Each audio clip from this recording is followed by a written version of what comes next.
On est dans une pièce où le temps s'arrête, où on va pouvoir se recentrer sur soi, s'observer, s'écouter, prendre conscience en fait de ce qui se passe, ou je dirais des besoins de la personne qu'on va avoir en face de nous.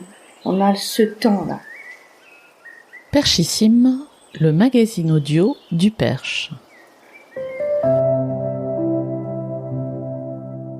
Perchissime vous invite à prendre le temps de rencontrer des habitants du Perche qui, pour ce qu'ils sont ou par ce qu'ils font, contribuent à façonner le caractère et la vie du territoire. Vous les entendrez raconter leur histoire avec le Perche, recommander les lieux qu'ils préfèrent et se confier sur la façon dont ils font vivre la région. Vous y découvrirez des histoires de vie singulières, des talents insoupçonnés et des adresses méconnues. Je suis Amélie Dague et je vous souhaite la bienvenue dans Perchissime.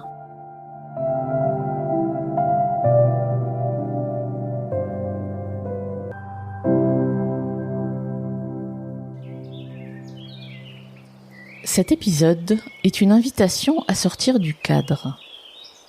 Il présente le récit de deux femmes du territoire qui, lasses de voir que la façon dont on leur demandait d'exercer leur métier d'aide-soignante ne répondait plus à leurs valeurs, ont choisi de proposer une autre forme de soins qu'elles ont par la suite déclinée en pratique de bien-être.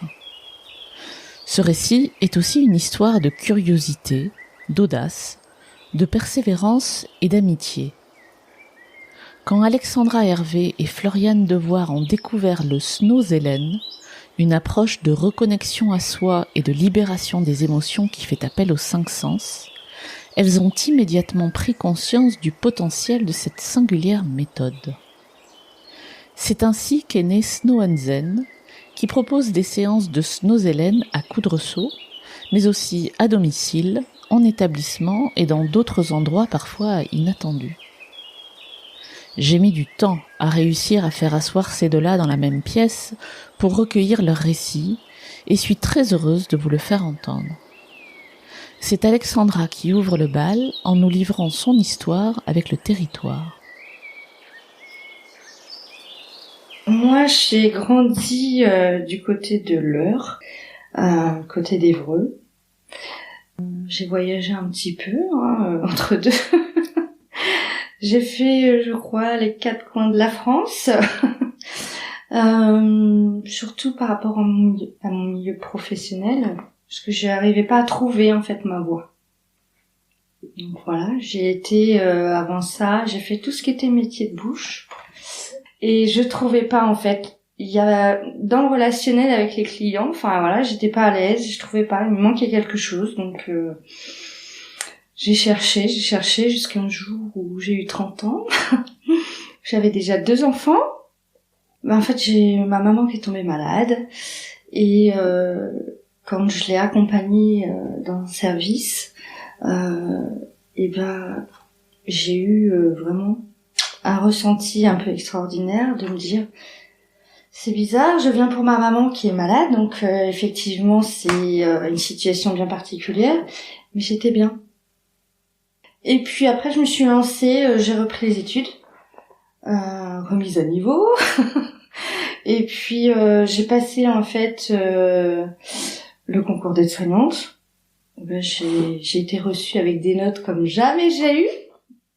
Donc j'ai dit en fait c'est ça y est, j'ai trouvé.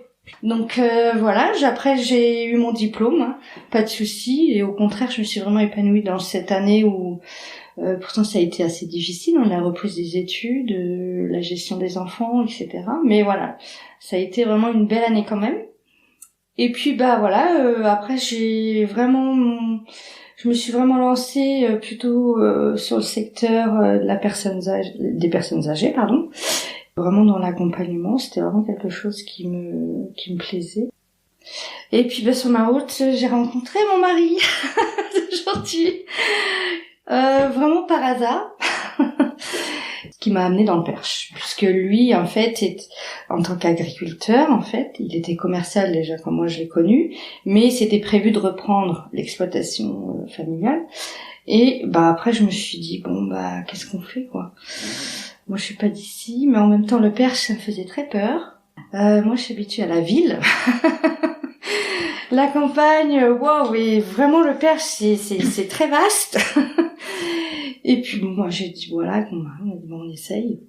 Et j'ai mis un an et demi à m'habituer au Perche. Maintenant voilà, j'adore, j'en partirai plus.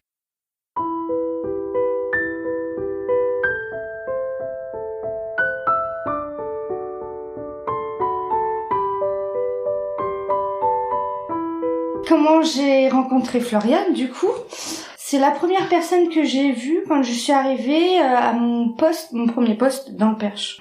Elle m'a accueillie. Je me suis dit, j'ai l'impression qu'elle avait les mêmes valeurs que moi. Et ça, c'était, en fait, elle sentait, par rapport à moi, elle avait une certaine joie de vivre qu'elle exprimait énormément.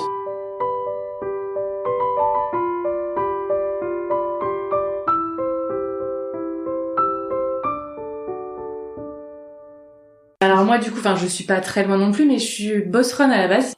Je suis née à Chartres, j'ai vécu à Champhol, précisément à côté de Chartres. Je savais ce que je voulais faire, mais en fait à l'époque il fallait passer le BEP sanitaire et social pour pouvoir accéder en fait au bac ST2S, ça s'appelait comme ça à l'époque, je sais que ça a changé aujourd'hui, dans le but d'être au service des autres. Donc j'avais pas forcément, c'était plus infirmière moi à l'époque, mais voilà, j'étais vraiment dans ce domaine-là, parce que j'ai accompagné du coup ma grand-mère qui est tombée malade, et donc du coup qu'on a vraiment accompagné dans la fin de vie. Et pour moi voilà, ça a vraiment été quelque chose, j'ai eu ce sentiment d'utilité dont j'ai toujours besoin en fait.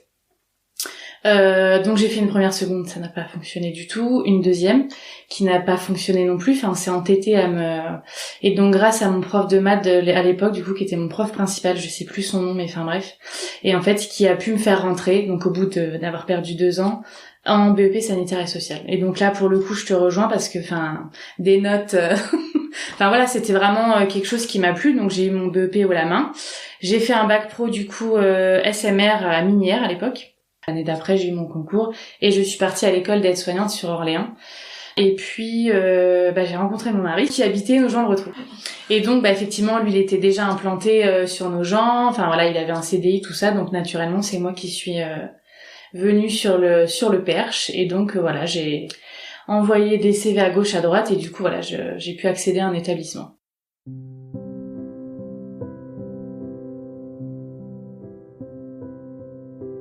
Snozelen, c'est la contraction de 2 mots, donc hollandais.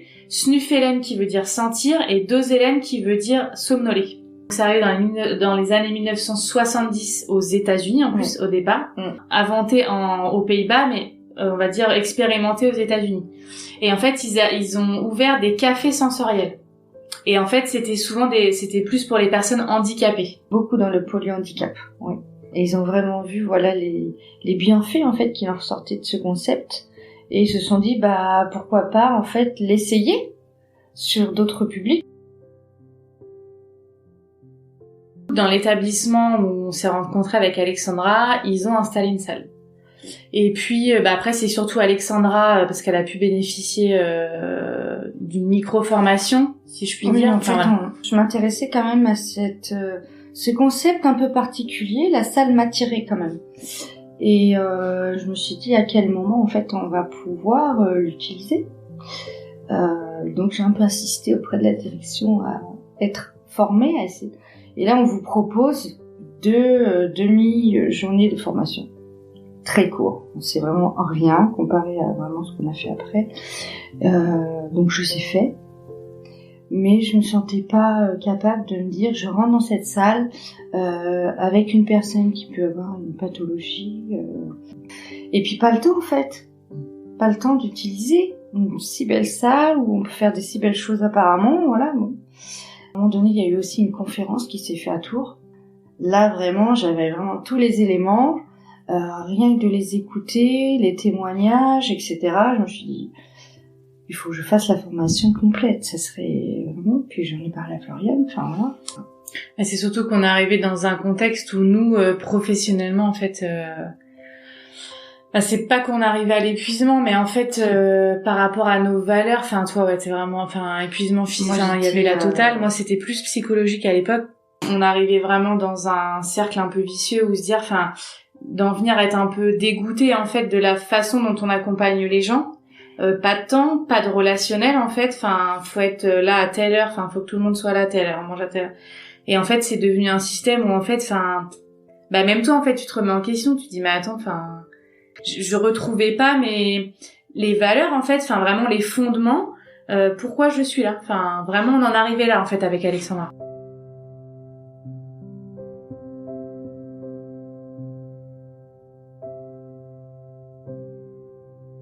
Pour moi, le Snoezelen, c'est vraiment le relationnel, l'émotionnel, les ressentis. C'est ce qui se passe pendant nos séances.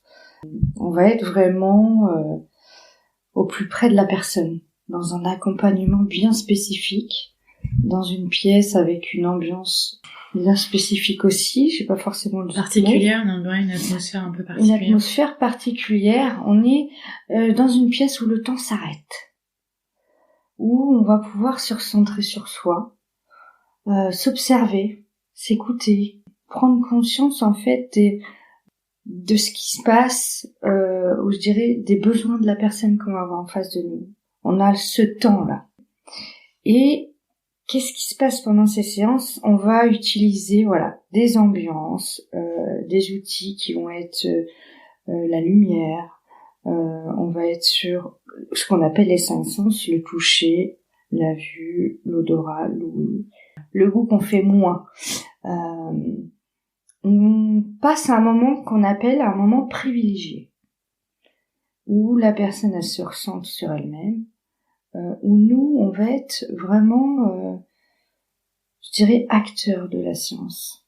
On va être au besoin, on va essayer, en fonction en fait aussi des personnes qu'on reçoit, en fonction du public qu'on va recevoir,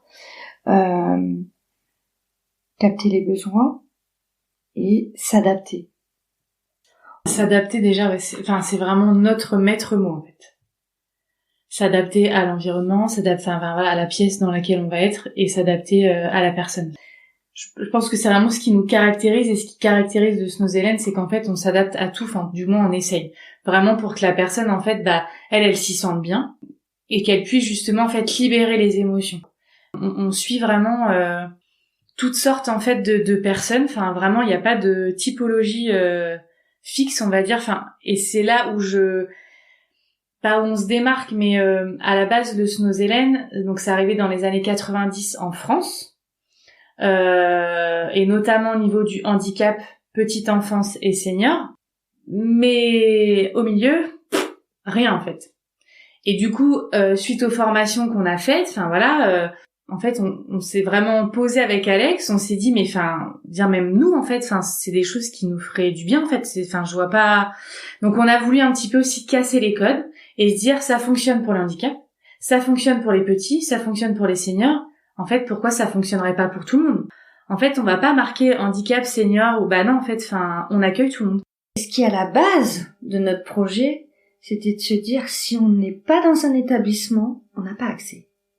Et ça a été le départ de notre projet. C'était de se dire, pourquoi pas faire voyager le Snoezelen, mais ouvrir à tous, effectivement, faire accès à tous. C'était vraiment là la base de notre projet, l'emmener justement à domicile et chez les particuliers. Donc c'est parti de là. En fait, Snoezelen a été créé à partir de ce moment-là. Cette réflexion.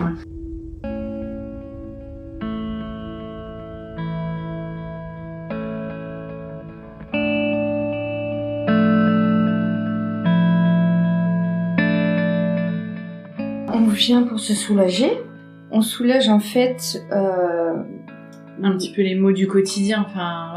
Le stress, les angoisses, les douleurs physiques ou psychiques. Vraiment toutes les douleurs qu'on peut avoir dans le quotidien, quoi. On va soulager les symptômes liés à une pathologie, vraiment. On va soulager en fait le psychologique, le psychique aussi. Un moment aussi pour simplement se détendre. Voilà, on n'est pas obligé d'avoir une pathologie ou quelque chose, parce que souvent au départ on a eu vraiment cette étiquette là, et en fait non, tout simplement, si une personne a envie de se détendre, passer un bon moment, se recentrer sur elle-même, se relaxer, se détendre, voilà. Elle peut en fait venir faire une séance. On est vraiment axé sur ça.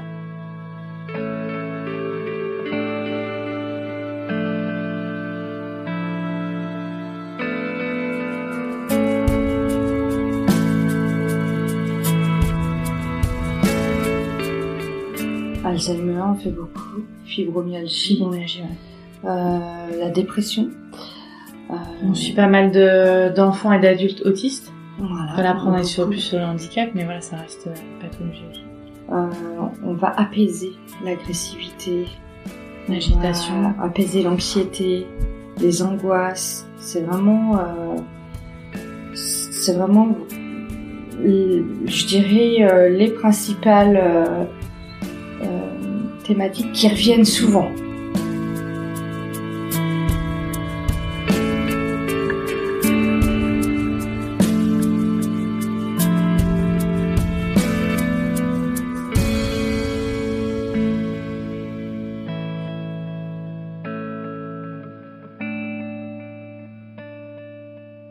À la base, c'est vraiment 1 heure.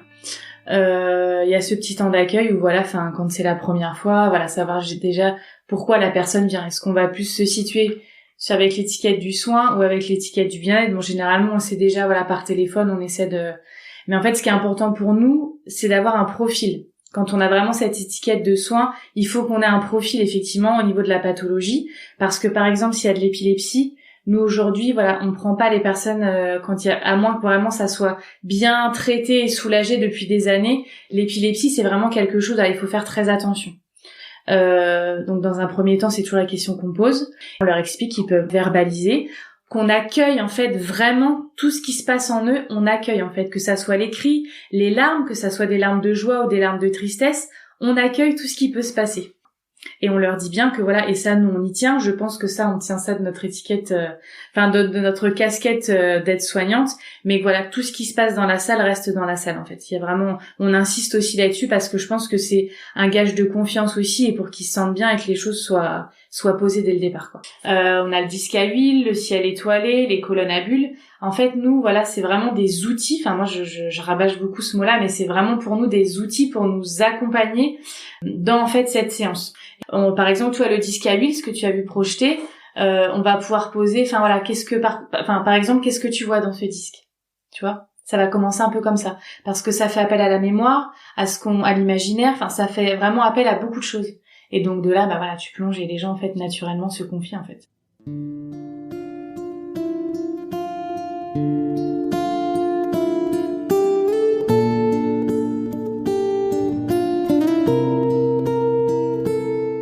On a vraiment eu des mamans en fait qui sont arrivées à notre porte, vraiment très clairement avec leurs enfants en fait atteints d'autisme et en nous disant je sais pas quoi faire en fait, j'ai entendu parler de vous, est-ce qu'il y a des choses Donc on a dit ok, laissez-nous juste le temps en fait de se former parce que voilà, on veut pas vous dire non, c'est pas ça, mais on veut faire les choses en bonne et due forme et on va pas vous dire oui si on n'assure pas derrière parce que voilà, on sait que l'autisme c'est quand même bien particulier. Donc du coup voilà, on a fait des échanges de pratiques avec des professionnels, on s'est formé avec le CRA de Tours, donc le Centre Ressources Autistiques. Et voilà, on est en perpétuel, voilà, on refait des petits check-ups souvent, des petites journées, voilà, pour remettre des choses. Mais pour nous, je crois que l'autisme, ça a vraiment été la pathologie la plus, comment je pourrais dire, la plus, en termes de résultats derrière, flagrante. En termes d'impact, c'est relationnel, vraiment c'est truc de fou. Très clairement, et vraiment les résultats sur des petites choses du quotidien. Et encore, je dis des petites choses, je me permets de dire des petites choses, mais quand vous avez du coup derrière ce qu'on demande toujours, en fait, c'est pareil. On n'a pas précisé, mais on a toujours un suivi aussi derrière quand c'est vraiment des grosses pathologies. Voilà, on a toujours un suivi. On rappelle la famille, les proches ou les parents de ces enfants ou de ces ados. Par la suite, et en fait, des fois, vous avez pas le temps de les rappeler que c'est vous qui, ils nous rappellent en nous disant, c'est la propreté, en fait. Des choses, le brossage de dents qui durait 1 heure, là, ça dure plus que 10 minutes. C'est vraiment soulager et la personne aidée, j'ai envie de dire, et les aidants, parce que quelque part, voilà, ça reste des personnes aidants aidées. Voilà, sur des choses, et là tu te dis, bah, ok.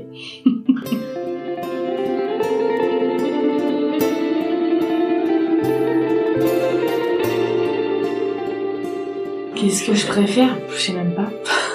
En fait, pour moi, c'est le relationnel, l'accompagnement.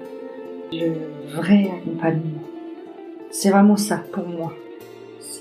Et puis de voir un petit peu les bienfaits qui ressortent des séances.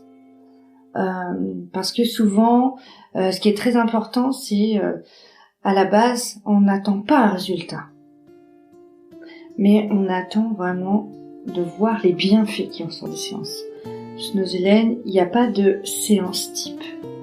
C'est pas possible. Et il n'y a pas de résultat à la base. Qu'est-ce qui se passe après la séance? Quels sont les bienfaits? C'est ça en fait. C'est de se dire dans le relationnel qu'on a créé, dans cette séance qu'on a menée, de voir l'enfant ou la personne être soulagée d'anxiété, d'angoisse, de pouvoir ressortir de chez elle, de refaire du vélo pour certains, de se brosser les dents 5 minutes pour d'autres. C'est toutes ces petites choses-là pour moi qui sont super importantes. C'est ce que j'y mets en fait, parce que dans ces séances, on y met de notre personne. Et pour moi, c'est ça. C'est le relationnel et l'accompagnement qui est vraiment pris en charge complètement. Ouais. Bah moi en fait, le relationnel ça c'est clair parce que voilà, moi qui ai encore mon étiquette d'aide-soignante encore aujourd'hui, je me pose pas la question parce qu'en fait je passe de tout à rien en fait. Donc en fait tout ce que je peux prendre d'ici en fait pour moi c'est tout en fait. C'est vraiment le packaging, d'être au rythme de la personne, effectivement de prendre du temps, d'avoir le temps d'agrémenter en fait, d'alimenter justement cette confiance et cette relation parce que ça se fait pas en 5 minutes et donc vraiment d'être au rythme de la personne. Bon, moi je suis toujours avec mon sentiment d'utilité mais justement que je ne trouve plus en fait aujourd'hui dans mon métier d'aide-soignante et où là en fait je retrouve à 2000% en fait, et ouais du coup c'est un peu égoïste aussi du coup, mais c'est vraiment de se dire qu'aujourd'hui vraiment, je m'épanouis professionnellement avec cette casquette-là, quoi. Le mieux-être. Pour moi, c'est le mieux-être, me retrouver, en fait, avec mes valeurs. Et être à l'aise dans ce que je fais. Être moi-même. Je suis moi-même.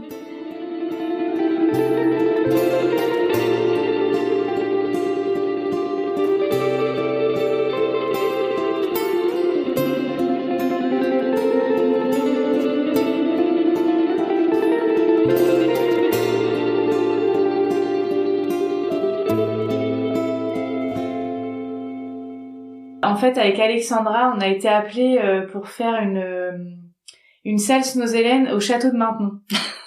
Mais en fait, il y a des fois des trucs, mais je me dis, mais j'aurais jamais pensé vivre ça de ma vie, tu vois. Ouais. Alors c'était le département du coup qui a fait appel à nous. En fait, ils ont fait c'était l'année dernière, au mois de juin. En fait, ils ont fait un week-end thématique, au niveau du cinéma sur le handicap. Et ils ont entendu parler de nous et du coup ils ont fait appel à nous. Donc on a recréé une salle Snozelen dans la chambre du maréchal au château de Maintenon. Rencontrer des gens tous les jours. Tiens, tu vois, j'en ai là. Rencontrer des gens parce que voilà, on a fait des rencontres, mais des trucs de fou. Autant humainement que professionnellement. Tous les jours, en fait, c'est jamais la même chose. Et du coup, avec Alex, des fois, on se dit, mais en fait, ça va jamais s'arrêter, quoi. Mais, c'est juste des trucs de fou. Vraiment, tu passes d'un décor à un autre, et puis nous, on s'adapte avec toute notre matos, on arrive là, on mange en 5 minutes dans le camion, parce que du coup... et là, tu dis, parce que physiquement, c'est quand même prenant aussi. Notre métier d'aide-soignante, ok, mais là, décharger, charger. Le matin, t'es là, le lendemain, l'après-midi, t'es à 1h30, Mais je crois que oui, ça nous anime en fait cet accompagnement qui est vraiment qui a rien à voir en fait. Là tu sais que tu vas speed entre deux, mais voilà, une fois que t'as fait ta salle, tu vas apporter des choses en fait aux gens.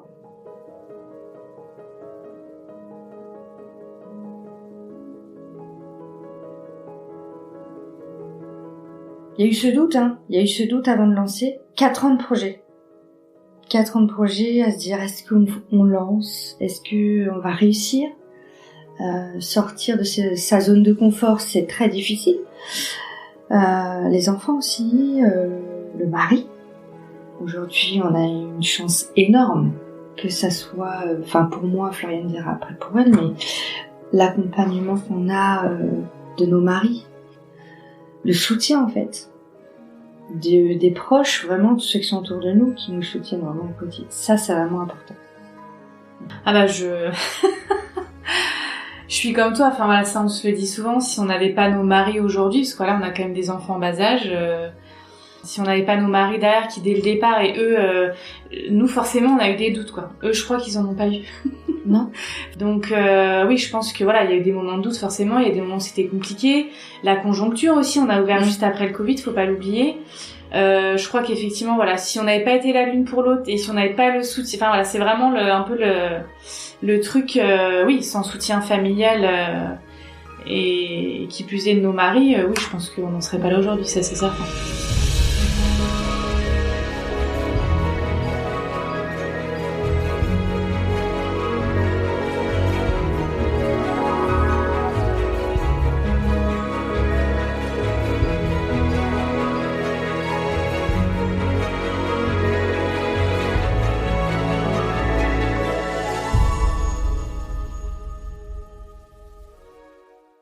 On a reçu un cadeau, une tasse en fait personnalisée d'une maman du coup d'un petit garçon autiste qu'on suit quasiment depuis le départ. Et donc du coup qui nous a offert ce cadeau, donc une tasse avec marqué dessus « Merci d'avoir fait briller nos vies », donc au nom de chacune. Voilà.